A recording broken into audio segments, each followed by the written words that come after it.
participé à la course avec une caméra, donc, et vous avez pu reconstituer les épisodes de cette histoire absolument incroyable. Bon, alors il y a une image qui est terrible, je le dis tout de suite pour ceux qui sont très sensibles.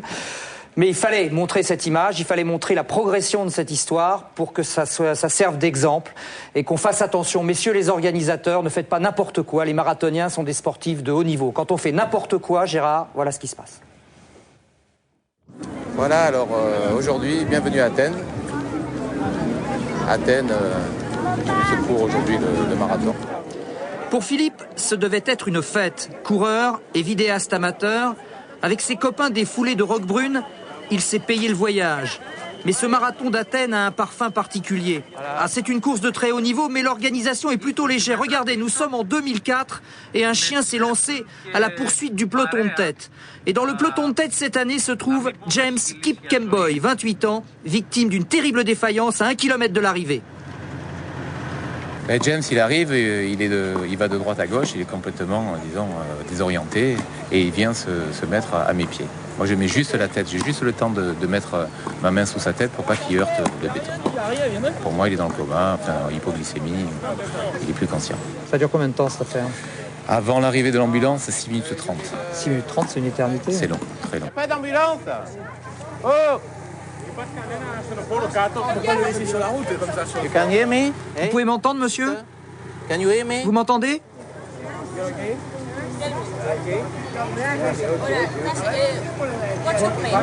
Sur place, quelques policiers, un bénévole et quelques badauds qui commencent à s'impatienter devant cette incapacité à réagir. Édifiant.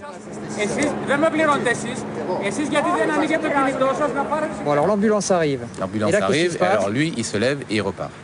Incroyable, comme dans un cauchemar, il repart. Oh, non, non, hey!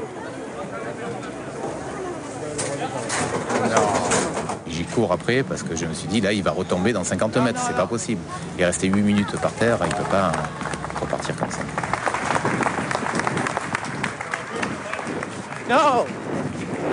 Ils sont fous de le laisser partir comme ça. Petit à petit, il accélère. Quand je vois qu'il va mieux, je me mets en arrière de l'autre côté et je lui parle, je lui dis, enfin, j'essaie de le réconforter. Et alors après, il y a le dernier virage, une épingle à cheveux. Voilà. On est à 300 mètres de la ligne. On est à 300 mètres de l'arrivée et puis il va tout droit, il ne voit pas le virage, il va tout droit et malheureusement, il y a un tram qui arrive et il le prend de plein fouet.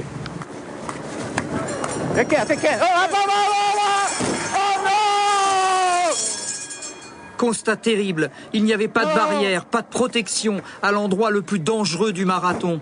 Et tandis qu'on évacue James vers l'hôpital, entre la vie et la mort, tout le monde ici plaide non coupable. Ah, shit. C'est pas vrai.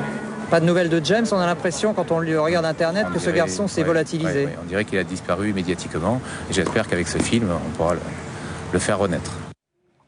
C'est incroyable. Juste des nouvelles de la santé de James. J'ai appelé un peu partout aujourd'hui à Athènes, son agent au Kenya. Apparemment, il a repris conscience, il s'alimente depuis vendredi et on parle même de le rapatrier au Kenya cette semaine. Dans quel état je sais pas. Ce que je voudrais juste dire, c'est que l'organisateur plaide non coupable. Si vous courez sur la route, vous savez ce que c'est qu'un marathonien, vous savez ce que c'est qu'une souffrance. L'organisateur dit, il est reparti de son plein gré, on a voulu l'empêcher, il est reparti quand même. Mais quand vous êtes dans un semi-coma, dans une semi-conscience, et c'est bien que Jean-Marc soit là pour témoigner aussi, parce que pour la boxe c'est pareil, est-ce qu'il n'y a pas de non-assistance à personne en danger? Et puis je voudrais juste dire, j'aimerais bien qu'on se souvienne de son nom, il s'appelle James Kipkemboy, il fait partie de cette armée muette, des grands anonymes, des Kenyans qui viennent gagner leur vie sur la route. Il ne faut pas oublier James, voilà. On va essayer de le retrouver peut-être à l'hôpital cette semaine. Et on va essayer de vous donner de ces nouvelles et en espérant que ça va pour lui, quoi. Ok, merci Patrick. Boxe maintenant, avec Jean-Marc Mormec, qui a gentiment... On est secoué quand on voit ça. C'est surprenant. Hein C'est...